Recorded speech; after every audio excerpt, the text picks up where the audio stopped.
आज का यह वीडियो किसी नेता की तारीफ या बुराई के लिए नहीं। आज हम इस देश की सबसे बड़ी बीमारी का डीप ऑडिट करने आए हैं। अगर आपको किसी पार्टी से प्यार है और आप में आम अंधभक्तों वाली सस्ती दुश्मनी से ऊपर उठकर एक गहरी सच्चाई सुनने का जिगर है और अपने देश से प्यार है, तभी अगले कुछ मिनट इस वीडियो पर रुकिएगा, वरना आप इस वीडियो को अभी छोड़ सकते हैं।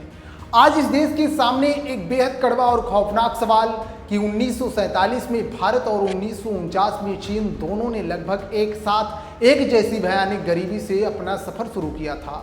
पर आज चीन दुनिया के सामने एक सुपर पावर की दीवार बनकर खड़ा है और हम अंदर से खोखले क्यों होते जा रहे हैं। वो आसमान छूने की तरकीब बनाते हैं, हम जमीन पर नफरत की दीवार उठाते हैं। आज हम ऊपर ऊपर की राजनीति नहीं करेंगे। आज हम पूरे लॉजिक और डीप रिसर्च के साथ आपको 3 ऐसी गहरी बात बताएंगे जिसे समझने के बाद आपका दिमाग खुल जाएगा। सवाल बिल्कुल साफ है, चीन सुपर पावर कैसे बना और हम कहां चूक गए। आइए पर्दा उठाते हैं। पहले गहरी बात समझिए। कुछ समय पहले जब अमेरिका के नेता डोनाल्ड ट्रंप ने भारत के लिए नर्क जैसा शब्द का इस्तेमाल किया तो इस देश में किसी की भावनाएं नहीं आहत हुई। किसी नेता ने सड़क पर उतरकर प्रोटेस्ट नहीं किया। क्यों? इसके पीछे का कारण क्या है? लॉजिक यह है कि हमारे पूरे राजनीतिक सिस्टम ने, चाहे वो कोई भी पार्टी हो, आपको एक नागरिक बनने ही नहीं दिया। उन्होंने आपको एक वोट बैंक एंटिटी बनाकर रख दिया है। जब तक आप खुद को पहले ब्राह्मण, राजपूत, दलित, हिंदू या मुसलमान समझते रहेंगे, आप देश के अपमान पर कभी आहत नहीं होंगे। वतन की फिक्र उन्हें क्या होगी जो जाति में बटे हैं, सियासत की हर एक बोटी पर जो गिद्धों की तरह करते हैं। नेता जानते हैं कि अगर आप भारतीय बन गए तो आप उनसे एजुकेशन, हेल्थ और जॉब पर सवाल पूछेंगे। इसलिए आपको जाति और धर्म का एक ऐसा नशा पिलाया जाता है ताकि आप आपस में ही लड़ते रहें और ऊपर बैठा सिस्टम बिना किसी जवाबदेही के देश को लूटता रहे। हमारे देश को झंडा तो दिया गया, पर झंडे के नीचे खड़े नागरिकों की आत्माएं बांट दी गई।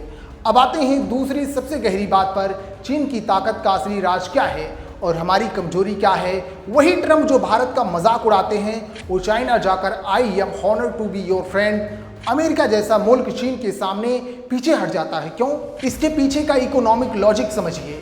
जब हमारे देश में नेता चुनाव जीतने के लिए जनता को 2000 रुपए मुफ्त का राशन और सस्ती रेमडियां बांटकर देश के खजाने को खाली कर रहे थे, ठीक उसी वक्त चाइना अपना सारा पैसा इंफ्रास्ट्रक्चर, सेमीकंडक्टर, हैवी इंडस्ट्री और रिसर्च एंड डेवलपमेंट में झोंक रहा था। और हमारे यहाँ क्या चलता है? सत्ता में बैठे लोग कहते हैं कि हम भ्रष्टाचार मिटा रहे हैं और विपक्ष कहता है कि हम लाचार हैं। पर सच यह है कि दोनों मिले हुए हैं। जो नेता कल तक एक पार्टी में भ्रष्टाचारी होता है, वो रातों रात दूसरी पार्टी की वॉशिंग मशीन में जाते ही गंगा जल से धुला हुआ हो जाता है। पार्टियां टिकट कैरेक्टर देखकर नहीं, सिर्फ विनेबिलिटी देखकर देती हैं। चाइना ने विकास और इंडस्ट्री को अपना राजनीतिक धर्म बनाया और हमारे नेताओं ने धर्म को अपनी राजनीति का विकास बना दिया। अब तीसरी और सबसे खौफनाक सच्चाई सुनिए जो आपको हिला देगी। आज की सच्चाई यह है कि सऊदी अरबिया और यूएई जैसे बड़े देश चाइना के युआन में तेल बेचने को तैयार हैं। इसका मतलब समझते हैं आप? इसका मतलब है डी डॉलराइजेशन, यानी अमेरिका के डॉलर का दबदबा खत्म करना। चाइना आज पूरे वर्ल्ड ऑर्डर को बदलने की ताकत रखता है क्योंकि उसकी विचारधारा में साइंस, इंजीनियरिंग और इंटरनेशनल रिलेशनशिप सबसे ऊपर है। वो आसमान को छूने की तरकीब बनाते हैं, हम जमीन पर नफरत की दीवार उठाते हैं। और हमारी विचारधारा क्या है? हमारे नेता और हमारे न्यूज़ चैनल सुबह से शाम तक हमें किन मुद्दों पर उलझाए रखते हैं? हिंदू, मुस्लिम, मंदिर, मस्जिद और गोबर मूत्र जैसी सस्ती डिबेट पर। यहाँ सीधा लॉजिक है, अगर देश का सबसे काबिल दिमाग यानी हमारा युवा सोशल मीडिया पर पॉलिसी, बजट और मैन्युफैक्चरिंग पर चर्चा करने की बजाय घर पर गाली गलौज करेगा तो वो देश कभी सुपर पावर नहीं बन सकता। सियासत ने हमारे मुद्दों का स्तर इतना गिरा दिया है कि हम असली चुनौतियों को देख ही नहीं पा रहे हैं। तो इस पूरी रिसर्च और हमारी आंतरिक स्थिति का निचोड़ क्या है? निचोड़ यह है कि सिस्टम तब तक भ्रष्ट रहेगा जब तक आप भ्रष्ट मुद्दों पर वोट देते रहेंगे। कब तक मुफ्त के राशन पर अपना ईमान बेचोगे? अपने बच्चों का भविष्य तुम किस दुकान में बेचोगे? नेताओं को दोष देना बंद कीजिए। जो चोर है वो चोरी रोकने का कानून कभी नहीं बनाएंगे।